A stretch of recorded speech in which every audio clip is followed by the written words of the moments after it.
All right, so today we're diving into a case that I think really gets you thinking about, those little conflicts that can spiral way out of control.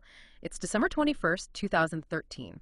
Jawan Howard, 19 years old, working hard, building a life, with his girlfriend out in the Bay Area, comes back to Sacramento for a visit. Tragically, that visit ends at a convenience store, local convenience store where Jawan is shot. And the thing is, the question isn't who shot him. The investigation starts with him still alive, still fighting for his life. The question's why? Was this random? Or did something from Jawan's past, lead to this moment? Yeah. To help us untangle all of this, we've got retired detective Paul Belly. He's got tons of experience from gang units to the Golden State Killer case. Wow. And joining us is a former NYC homicide prosecutor, Anna Nicolazzi. Welcome to the show. Thank you. It's a fascinating case. Yeah. Because you have this initial mystery, but on top of this really just heartbreaking situation. Yeah, you've got Jawan fighting for his life. You got this frantic 911 call from his friend Thomas, who is in the car with him. And then their other friend, Terrence, who just takes off. I mean, that raises red flags right away, doesn't it? Absolutely. Mhm. It doesn't automatically mean guilt, but it for sure complicates things. Mm. A witness fleeing, it could be fear. Maybe they don't trust the police. Or sometimes, they've got their own issues, their own legal issues. And in Terrence's case, it turns out he had outstanding warrants. Oh, wow. Yeah. So he's thinking about himself even in the middle of all this. Yeah, self-preservation, absolutely. I can see how that makes getting a clear picture of what happened really difficult for investigators. Exactly. You're trying to piece together this shooting. Yeah. You have a victim who's fading fast. One witness is gone, and it all happened at this busy convenience store. Not the best part of town. Place known for violence, to be honest. Yeah. Yeah. So not exactly a controlled environment. Not at all. Lots of people coming and going. Potential for, contaminating the scene. But also, maybe there are cameras. Right, right. Yeah. Which in this case didn't quite work out. Unfortunately, no. Okay. Some cameras were down. Some others had really grainy footage. They could see the confrontation, but not clear IDs of the attackers or their getaway car. But what did they have? One really good clue. Okay. The jacket. Bright yellow and red, Mm. NASCAR style. A big Shell gas station emblem right on the back. Okay. One of the attackers is wearing it. It's distinctive enough that, it could break the case wide open. Okay. So I'm making a note. Bright jacket, possible lead. But before we see where that leads, there's something Thomas, the friend who stayed at the scene, tells the police.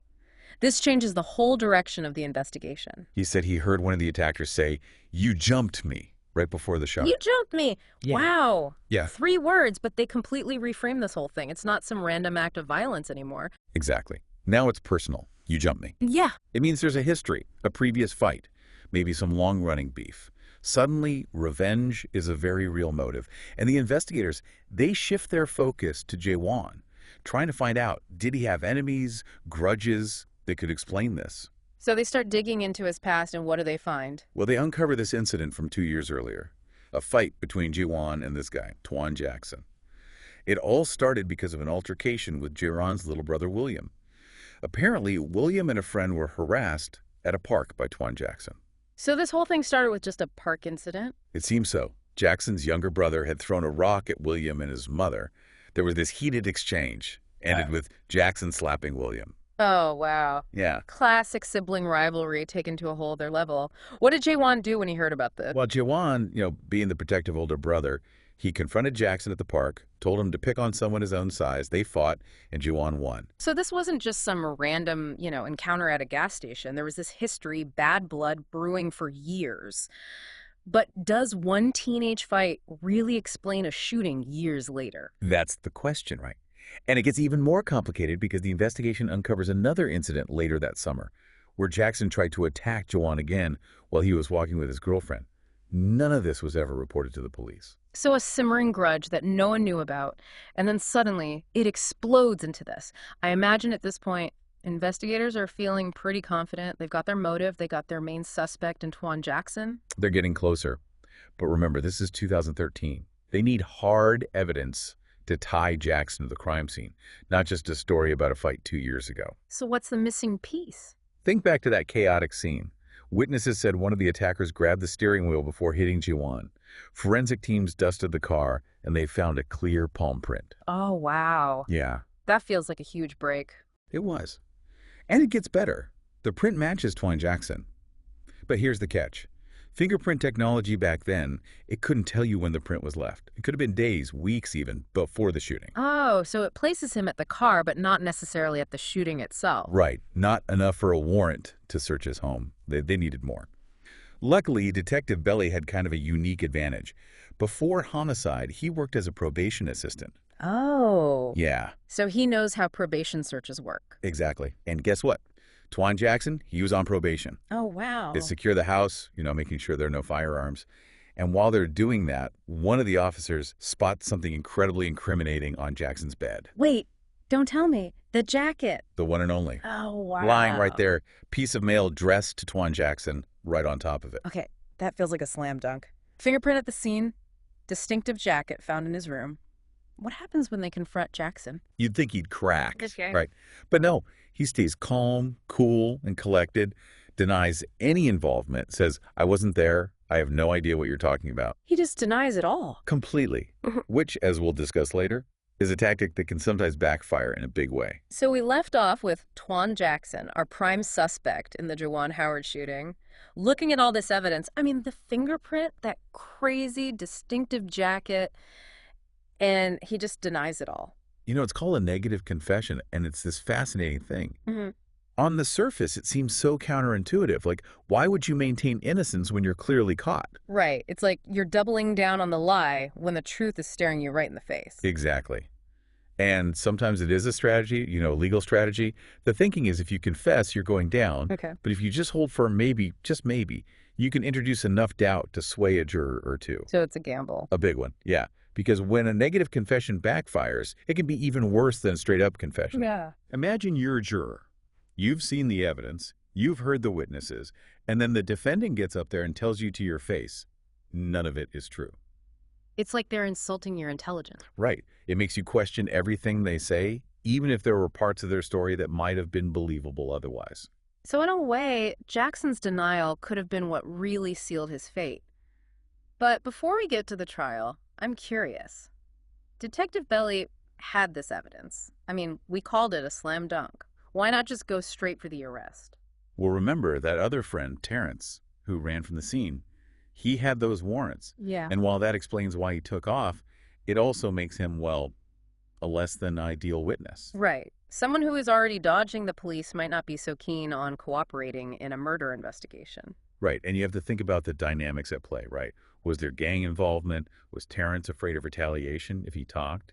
Investigators, they got to balance getting info with protecting their witnesses. So it's a delicate dance. You need witnesses to build a case, but you also can't put them at risk. And you don't want to tip your hand too early.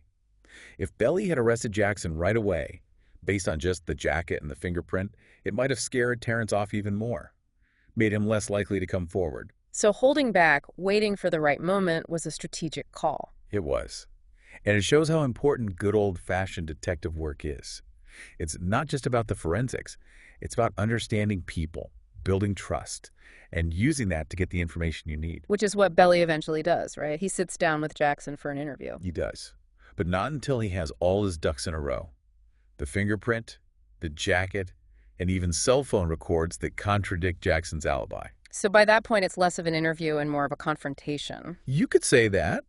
Belly is laying out the evidence piece by piece, showing Jackson that the walls are closing in. And Jackson's response, still denial. Complete denial.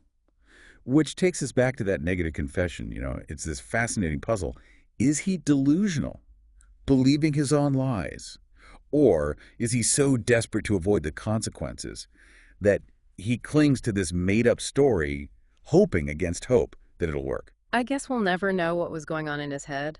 But we do know the case went to trial. What were the biggest challenges for the prosecution? Well, for one thing, they still couldn't definitively identify those other attackers from the gas station. Right. And that's a problem not just for building a case, but for witness safety too. Right, because if there's a chance those other people are still out there, still connected to this case, it makes it that much harder to get someone like Terrence to testify. Exactly. And then there's the whole issue of eyewitness testimony, right? Yeah.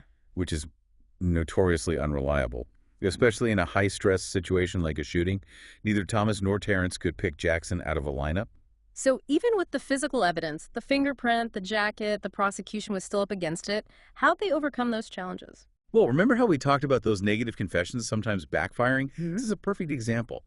Jackson's adamant denials, right in the face of all that evidence, might have actually made him look more guilty in the eyes of the jury. Because they're thinking, if he's lying about this, what else is he lying about? Exactly.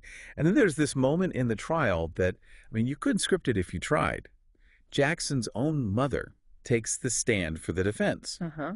and she basically corroborates the prosecution's case. How so? She admits that her son owned a jacket just like the one found at his house, the one from the surveillance footage.